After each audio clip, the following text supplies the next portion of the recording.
হে প্রশাসন, 2024 সাল থেকে যদি আপনারা শিক্ষা না নেন, আপনারা যদি আবার আগের ছকের নির্বাচনের দিকে ফিরে যান, আপনারা যদি আবার গুলশানের দিকে লাইন দেন, এই তরুণ প্রজন্ম আপনাদেরকে ক্ষমা করবে না। এই তরুণ প্রজন্ম যারা জুলাই এসে রক্ত দিয়েছিল, এই শাহী খুনি হাসিনাও বলতে বাধ্য হয়েছিল ওদের একটাকে মারলে একটাই যায়, বাকিগুলা রাস্তা থেকে যায় না। আমরা আবরার ফাহাদের উত্তরসূরি, আমরা আলিফের উত্তরসূরি, আমরা হাদি ভাইয়ের উত্তরসূরি।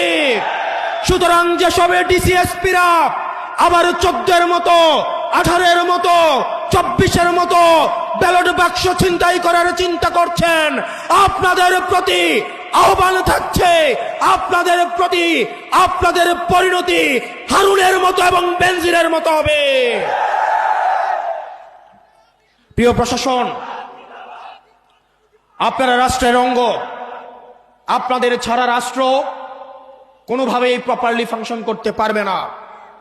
আমাদের এই রাষ্ট্রকে যথাযথ চালাতে হলে আমাদের পুলিশ, মিলিটারি, আমাদের সিভিল অ্যাডমিনিস্ট্রেশন, আমাদের বিচার ব্যবস্থা সবকিছুই যথাযথভাবে আমাদের প্রয়োজন।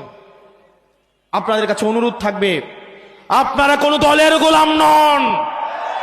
আওয়ামী লীগ আপনাদেরকে গোলাম বানাইতে চাইছে, আজকে তাদের পরিণতি এবং ঠিকানা হয়েছে দিল্লিতে। আপনারা আপনাদের সহকর্মীদের থেকে শিক্ষা লাভ করেন। আমরা চাই প্রশাসন এবং পুলিশ হবে বাংলাদেশপন্থী। আপনাদের বিএনপিও হওয়ার দরকার নাই, আপনাদের 10 দলীয় ঐক্য জোটেরও কোনো সহায়তা করার দরকার নাই। আপনারা বাংলাদেশটাকে সহায়তা করেন, আপনারা জনগণকে সহায়তা করেন। আমরা জনগণ ঢাল হয়ে জুলাইয়ে যেভাবে থানাগুলোকে পাহারা দিয়েছি, ইউনিয়ন অফিস পাহারা দিয়েছি, এই জনগণ আপনাদেরকে প্রোটেকশন দিবে।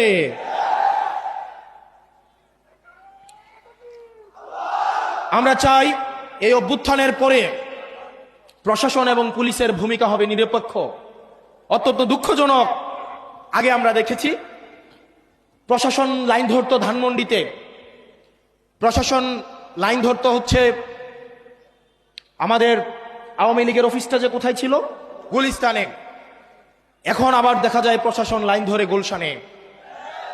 কোন কোন এসপি বলে দিয়ে আসে তারা নাকি তারেক জিয়াকে তার জেলার 5টা আসন, 6টা আসন, 11টা আসন উপহার দিবে। আমরা ভেবেছিলাম বাংলাদেশে এই সংস্কৃতির পরিবর্তন ঘটবে। অত্যন্ত পরিতাপের বিষয়, আমরা দেখলাম গত পরশুদিন 10 দলীয় ঐক্যবদ্ধ জোটের আমাদের এক প্রার্থী, এক নারী বোন যখন ভোটের জন্য বাড়ি বাড়ি যাচ্ছিলেন, তখন একটা দলের একজন কর্মী এই গর্ভবতী মায়েকে পেটে লাথি দেয়। যারা এই সুবর্ণচরে গৃহবধূকে গণধর্ষণ করে ধানের শীষে ভোট দেওয়ার জন্য, আবার আজকে ইতিহাসের কি করুণ পরিণতি, ক্ষমতা না যাইতেই আজকে এক সন্তান সম্ভব মায়েকে পেটের মধ্যে লাথি দিয়ে অসুস্থ করে ফেলে।